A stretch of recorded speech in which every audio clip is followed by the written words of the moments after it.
Online class में आप सबका हार्दिक स्वागत। कक्षा एकादशी वाणिज्य वर्ग व्यवसाय अध्ययन विषय में आज हम पढ़ेंगे अध्याय 4 व्यावसायिक सेवाएं भाग 3। आज का हमारा टॉपिक रहेगा ई बैंकिंग एवं उससे होने वाले लाभ। ई बैंकिंग यानी इलेक्ट्रॉनिक बैंकिंग यानी ऐसी बैंकिंग क्रियाएं जिसके अंतर्गत हम इलेक्ट्रॉनिक मीडिया का उपयोग करते हैं। इसमें ग्राहक बैंक संबंधी लेन देनों के लिए इंटरनेट जिसके पास होता है वह बैंक संबंधी कार्य कर सकता है। बैंकों द्वारा यह सुविधा प्रदान की जाती है। जैसा कि हम सभी जानते हैं कि सूचना तकनीकी के अंतर्गत हम बहुत आगे निकल चुके हैं और इसके अंतर्गत ई बैंकिंग जो है वह काफ़ी प्रचलित होता जा रहा है। आप देखिए, जब नोटबंदी हुई थी उस समय भी बैंकों में जाकर के पैसा निकालना या पैसा जमा कराना बहुत मुश्किल काम हो गया था। बड़ी बड़ी लंबी लंबी लाइनों में लगना पड़ता था। पैसा आपको जमा कराना है, पुराने नोट तो लाइन में लगना ही पड़ता था। लेकिन अगर किसी को भुगतान करना है तो उस समय भी कई आपके ई वॉलेट है, पेटीएम है, ऐसी कई सुविधाएं बैंकों द्वारा ग्राहकों को प्रदान की जाती थी ताकि वे घर बैठे बैठे ही अपने बैंक संबंधी कार्य को, किसी को पैसा देना है तो दे सकें। तो वही है ये ई बैंकिंग। इसमें बैंकों द्वारा ग्राहकों को बैंक संबंधी लेन देनों को करने के लिए इंटरनेट पर सुविधा प्रदान की जाती है।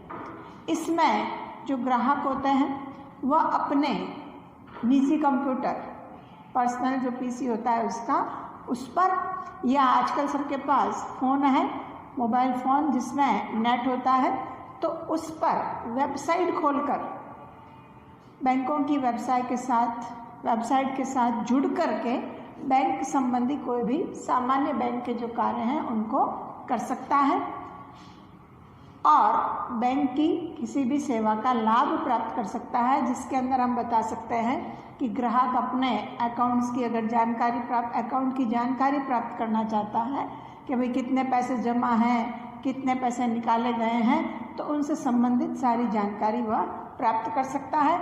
इसके अलावा अगर लोन के लिए उसे एप्लीकेशन लगानी है तो भी वह ऋण के लिए भी आवेदन कर सकता है। विभिन्न बिलों का भुगतान कर सकता है। पानी का बिल है, बिजली का बिल है, टेलीफोन का बिल है, गैस का जो बिल आ रहा है उसका भुगतान है। इसके अलावा बीमा प्रीमियम का अगर भुगतान करना है तो वह ये सब ई बैंकिंग के ज़रिए वह नेट के ज़रिए कर सकता है। इसके अलावा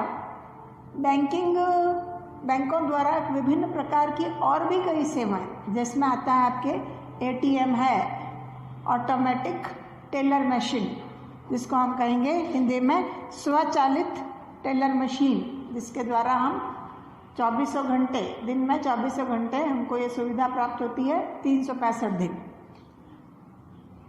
क्रेडिट कार्ड की सुविधा, इलेक्ट्रॉनिक या डिजिटल रोकड़ हमको अगर निकालना है तो भी, और इलेक्ट्रॉनिक फंड ट्रांसफ़र की सुविधा भी बैंक द्वारा प्रदान की जाती है। तो ई बैंकिंग के द्वारा हम घर बैठे विश्व के किसी भी कोने में बैठे व्यक्ति से पैसे ट्रांसफ़र कर सकते हैं, व्यक्ति को पैसे ट्रांसफ़र कर सकते हैं। यह बहुत ही प्रचलित तरीका है। अब इससे हमको क्या क्या लाभ हैं इसके अंदर देखिए। ग्राहकों को अलग लाभ है और बैंकों को भी अलग लाभ है। ग्राहकों को लाभ के अंतर्गत सबसे पहला आता है कि इसमें बैंक द्वारा ग्राहकों को वर्ष के 365 दिन और 24 घंटे, चाहे संडे हो या कोई छुट्टी का दिन हो, तो भी सेवाएं प्रदान की जाती है बैंकों द्वारा। ग्राहक घर बैठे बैठे कोई भी अपना लेन देन कर सकता है, घर बैठे कर सकता है, कहीं पर जा रहा है तो कर सकता है, ऑफिस से कर सकता है, ट्रेन में बैठा है तो कर सकता है, कोई यात्रा कर रहा है, बस में बैठा है तो कर सकता है। मतलब कहने का मतलब है कि बैंक में जाने की उसे आवश्यकता नहीं होती। इसके अलावा इसमें प्रत्येक लेन देन का अभिलेखन हो जाता है। आप जैसे कोई ट्रांजैक्शन करते हो, आपके अकाउंट में डायरेक्ट अगर आपने पैसे जमा कराए तो पैसे जमा हो जाएंगे, और आपने पैसे निकालने हैं तो पैसे उसमें से माइनस हो जाएंगे, यानी लेन देन का तुरंत जो है अभिलेखन हो जाता है, जिससे किसी भी प्रकार की कोई परेशानी नहीं आती, यानी वित्तीय लेखों में अनुशासन इसमें रहता है। और आता है कि ग्राहक इसमें अपने साथ ग्राहकों को जब कहीं बाहर जाते हैं, यात्रा करते हैं, परचेजिंग पर जाते हैं, तो कैश ले जाने की आवश्यकता नहीं होती। रोकड़ में पैसा उन्हें साथ में ले जाने की ज़रूरत नहीं होती। एटीएम के ज़रिए, क्रेडिट कार्ड के ज़रिए या इलेक्ट्रॉनिक ट्रांसफ़र के, फंड ट्रांसफ़र के ज़रिए वह पैसा निकाल सकते हैं या किसी को भुगतान कर सकते हैं। तो सुरक्षा रहती है, जोखिम ज़्यादा नहीं रहती, और व्यक्ति सुरक्षित होकर के आसानी से अपनी यात्रा कर सकता है। तो इस प्रकार से ये जो कुछ लाभ हैं वो ग्राहकों के हैं। इसके बाद बैंकों को इससे क्या लाभ है?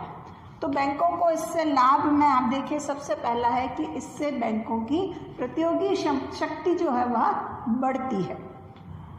इससे बैंकों को असीमित क्रियात्मक जाल मिलता है। असीमित क्रियात्मक जाल मतलब ज़रूर नहीं है कि एक बैंक सिर्फ ग्राहक उसकी शाखा में आकर के ही सारे कार्य करे, वो कहीं पर भी बैठे कहीं से भी कोई भी कार्य कर सकते हैं। तो असीमित क्रियात्मक जाल उनको प्राप्त होता है। इसके अलावा केंद्रीकृत डेटाबेस स्थापित करके लेखांकन का कार्य आसानी से हो जाता है। जो अकाउंट संबंधी कार्य है वो आसानी से हो जाता है बैंकों का। इससे बैंकों पर कार्यभार नहीं बढ़ता है, उनके कार्यभार में कमी आ जाती है। तो इस प्रकार से ये सारी ई बैंकिंग से संबंधित बातें हैं, और आजकल यह बहुत ज़्यादा ही चल रहा है, क्योंकि प्रत्येक व्यक्ति, हम कहते हैं ना, टाइम का बड़ा ही, सबके पास टाइम की बड़ी ही शॉर्टेज है, और उन्हें बाहर जाने की आवश्यकता नहीं होती। घर बैठे या ऑफिस से ही अपने बैंक संबंधी कोई भी लेन देन है, किसी को पैसों का भुगतान करना है या बिल भरवाना है, पेटीएम करना है, सब कुछ ये कर सकते हैं घर बैठे बैठे।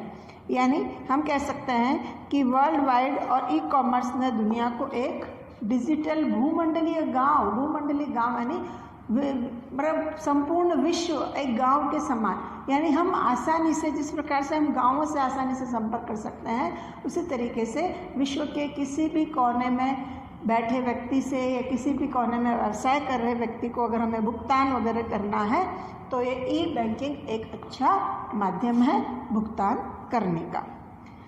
नेक्स्ट अगला हमारा टॉपिक रहेगा बीमा, जिसमें हम बीमा से संबंधित सारी जानकारी करेंगे। उससे उसके सामान्य परिचय, उसके प्रकार, उसके कार्य, बीमा के सिद्धांत आदि के बारे में अगला हमारा वीडियो रहेगा। तो इससे रिलेटेड आप सारे क्वेश्चंस कर लीजिएगा।